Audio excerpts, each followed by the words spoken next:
Pakistan tested what would be considered one of its most capable weapons, the Babur-III cruise missile, launched from a submarine and capable of hitting targets over 450 kilometers away.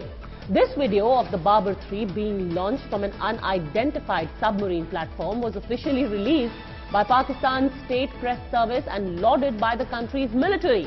But only hours after the video became a talking point across the world, experts found something very wrong with it. Experts, including a satellite imagery analyst based in Pathankot, have pointed out technical evidence to suggest that Pakistan, believe it or not, has faked this missile video and used computer graphics to depict much of the weapon's flight.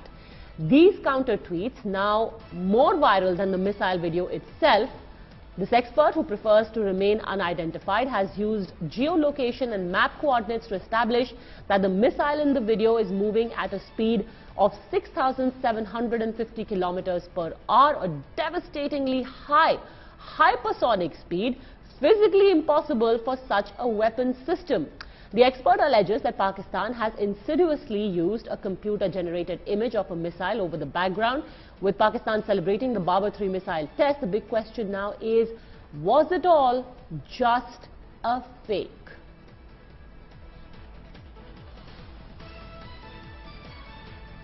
All right, in fact, my colleague Shiv Arur is joining us live from the newsroom. How desperate, Shiv? Exactly how was their cover blown? Give us the details of how we know conclusively that this video is simply impossible. It's incredible, Padmaja. There's a huge cloud over, something that Pakistan has been non-stop tom-tomming since yesterday. This was the missile that they actually put out yesterday, claiming that it's a successful test launch of the Babur-III cruise missile, launched from a submarine and capable of hitting targets over 450 kilometers away. But imagery experts here in India, notably a person we're only going to identify as Raj47 on Twitter, has put out a series of tweets that have gone viral on defense forums now. The Indian military and government have also, taken cognizance of those tweets unofficially and are looking at them very, very closely and have endorsed unofficially that they are correct, that this missile test may have actually been faked in terms of the video that has been put out. Point number one, the missile in the launch phase is white in color, and thereafter it's actually orange in color. Take a look at these tweets that have been put out by Raj47 to establish their fake. What he has used are geolocation coordinates and map coordinates, very specific ones, and measured the actual speed of the missile in the video to establish, Padmaja, that this missile is moving at an unthinkable speed of 6,750 kilometers per hour, which is a high hypersonic speed, virtually impossible for such a weapon. So that is one point. Point number two, the color of the missile is actually different. In the first part of the video, it's white in color. In the second part of the video, it's orange in color. And he basically says there is enough evidence using these two technical methods to establish that computer graphics have been used insidiously by Pakistan to show the Babur's flight. He says the first 15 odd seconds of the missile video may be authentic when it is actually breaking out of the water and blasting into the air, but all of these images are completely fake. That's what he's saying. It's a huge allegation, and it has resulted in a massive controversy on defense forums. I've had a word with several serving experts with the Indian military, and they appear to endorse this allegation that a large part of that missile test may have actually been faked on video. In fact, one such person, Shiv, just stay with me, because one such person, retired Colonel Vinayak Bhatt, who's an imagery expert, he's also taken a look at this video. He's joining us now on the phone line. Colonel Bhatt, sir, it's conclusive, right? No room for doubt that computer-generated images have been used. This is animation in a way that has been used to fake this video. Yeah, good afternoon, Padmaja. Good afternoon, that is correct. The video consists of 3 clips. The first is exit from the water, going up to 16 seconds, and blasting off in 2 separate pieces. And then another missile, which is shown slightly away from east of Odmara, which is about 50 kilometers. Those mountain ranges are there. That is the place which has been geolocated very correctly. And the third is the final missile when it hits the flag. If you see the missile, in the first two clips, it is moving from left to right. That is to say, on the ground, it must be moving from east to west. Whereas the clip where it hits the flag, it is moving from right to left. That is from west to east, which is really incorrect. Obviously, it is a fake video. And if you look at the clip at 7 seconds, you see the separation of two parts of the missile. It is something like gravitation canister. Generally, the missiles have only canister caps, which is very light. And it is exploded at the earliest after the exit from the water. But here it explodes at around 7 seconds. All right, so just stay with me because I also want to bring in Shiv at this point. Just to be clear, Shiv, this is not some random person who's put out the video of what happened. It is the official handle of the ISPR, the official publicity handle which had tweeted this video, isn't it?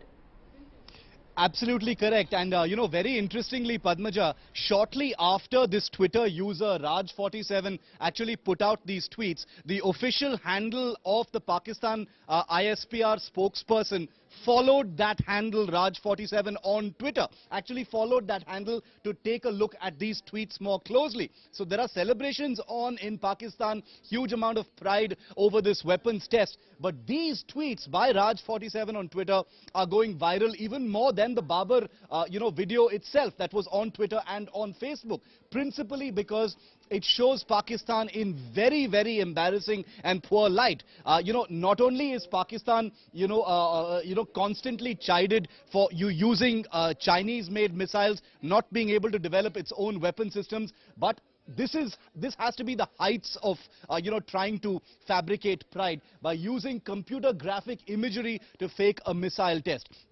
Many questions are obviously raised by what Colonel Vinayak Bhatt says, as well as what, these tweets suggest. Did this test even actually happen? Why was the second part of the test not videographed? Was it a failed test? Was all of this done to cover up what may have been an unsuccessful weapons test by Pakistan? All very, very legitimate questions at this point of time, Padmaja, because remember, Pakistan, like China, functions, under a sort of big blanket of secrecy as far as its weapons tests are actually concerned. In India, when a weapons test goes, fails or something goes wrong, the press immediately knows. We've reported about the failed Nirbhay test very, very recently, which was a similar cruise missile very recently here in India. But in Pakistan, we don't know if this test actually was completed successfully because, as it has been conclusively proven by experts, computer graphics have been used to film and demonstrate a large part of that video. So, Colonel Bhatt, let me ask you then the most obvious question. Why? Why would someone do this? Why fake a test? I really wonder. Probably Pakistan wants to show off that they have certain capability which they really don't have. They want to project that they can use this missile as a second strike capability, which is really not correct. If you see the second part, which I was mentioning earlier, of the missile flying over somewhere near Odmara, from 20 seconds to 24 seconds of the clip, the missile is virtually stationary. Even after giving a leeway or credence to the parallax effect, the camera has to move faster than the missile. That means the camera has to move at higher than hypersonic speed to catch that kind of missile in a stationary position, which is really impossible. That particular portion is absolutely a computer graphic image. Absolutely, and in fact, Shiv, one also must say at this point that they really don't give much credit to their own people. If Pakistan actually put out this video and expected that no one would spot the glaring anomalies in that video. It's actually pretty, scary, the manner in which Pakistan has tried to celebrate this missile video, because many imagery experts, including Colonel Vinayak Bhatt, who's had a chance to study these images, suggest that this is a pretty amateurish job. Anybody, with a keen eye for imagery of this kind would easily be able to tell that this is an embarrassing fake. First of all, the color change. A white missile becomes, an orange missile and then becomes totally another color right before it hits the target is an embarrassing failure. Secondly, the slightly more advanced, evidence that has been put forward by imagery experts like Raj 47 and like Colonel Vinayak Bhatt has just commented, suggests that they've, obviously there is no credit for the intelligence of the Pakistan, the Pakistan public about this kind of, video actually being put out to demonstrate a successful missile test. To be, to give credit where it's due, there are several defense analysts within Pakistan who are, obviously they won't be taking their names, they won't be putting forward their real views on defense forums,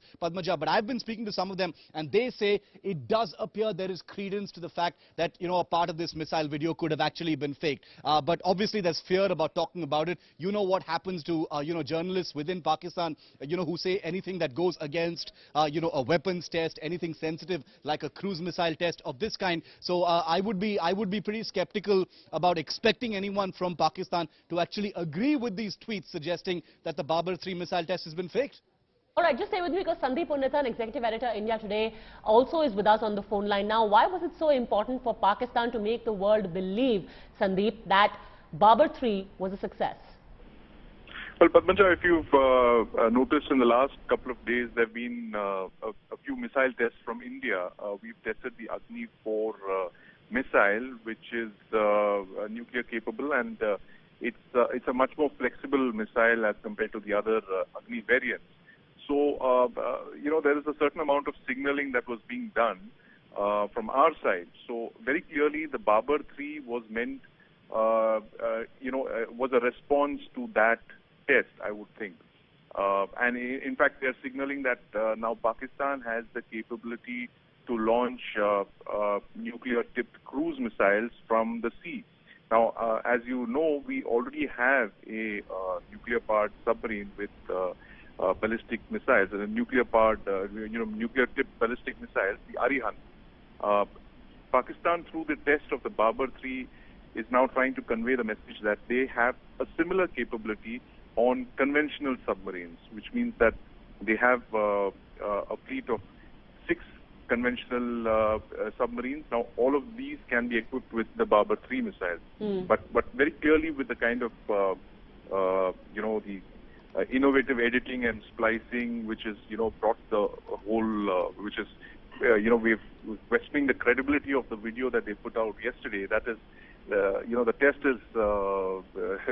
is facing some other, it's facing a crisis of credibility, if I may say so. So, Sandeep, just to be clear, did this test happen at all? Did it happen and fail? What actually happened? Well, from the footage, experts who have seen it do agree that it is a cruise missile test of some sort, and it was expected this year. The timelines do match because, as we know, the Babur has already been tested from a ship. There was a ship-launched missile test of the Babur a few years back, and the submarine-launched version would be the ultimate test. And experts who have seen this do believe that this was a cruise missile test, but it very clearly appears to have they appear to have spliced an earlier test as well into this, which is why we're questioning the whole video. All right, so that is really, really embarrassing. We wonder how Pakistan is going to react to that. For now, thank you very much, Sandeep Unnithan, Colonel Bhatt, and my colleague Shiv Arur for joining us on that story.